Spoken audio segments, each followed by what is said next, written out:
তৃণমূল কংগ্রেসকে ক্ষমতায় আনার জন্য লড়াই আন্দোলন সংগ্রামের যুক্ত ছিলেন।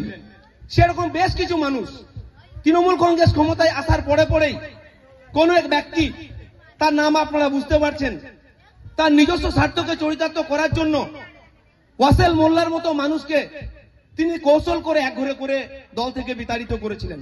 আপনারা জানেন আমাদের দীর্ঘদিনের লড়াকু নেতা ইসরাফিল দা সেই তৃণমূল কংগ্রেসের জন্মলগ্নের আগে থেকে দলটা করে আসছেন।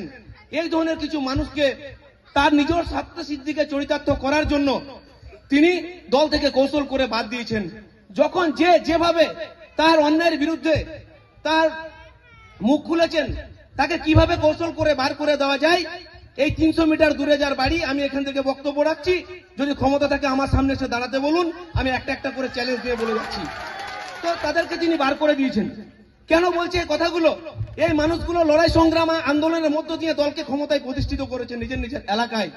আমাদের লক্ষ্য, নেত্রী নেতাজি ইন্ডোর স্টেডিয়ামে বলেছেন, যারা দলের জন্য আত্মত্যাগ আছে, দলের জন্য যাদের লড়াই আন্দোলন আছে, সেই মানুষগুলোকে এক জায়গায় নিয়ে এসে দলকে আরো বেশি শক্তিশালী করতে হবে।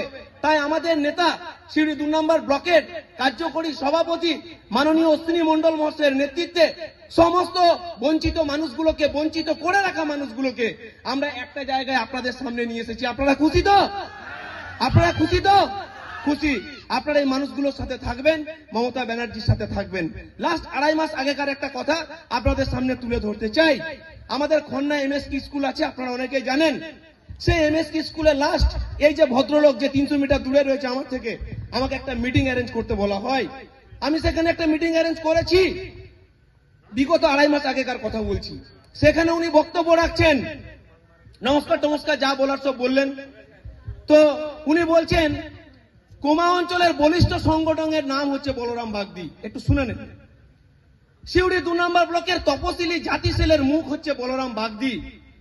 একটা গরিব ঘর থেকে উঠে আসা ছেলে, কোমা অঞ্চল দীর্ঘদিন ধরে তৃণমূল কংগ্রেসে পিছিয়ে পড়া অঞ্চলটাকে যেভাবে বলরামের নেতৃত্বে 2019-এ পিছিয়ে পড়া থেকে শুরু করে 2021-এর মতো একটা নির্বাচনে সেখান থেকে তৃণমূল কংগ্রেসের লিড হয়ে যায়।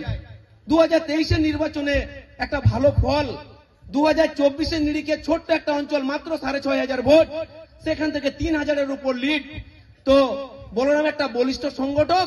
আপনারা যেভাবে বলরাম আপনাদের সাথে আছে ভালোবেসে, আর আপনারা যেভাবে বলরামের সাথে আছেন ভালোবেসে, একইভাবে বলরামের সাথে থাকবেন। একথা কে বলছে? আমি নয়, নুরুল ইসলাম। কতদিন আগে? 2.5 মাস আগে।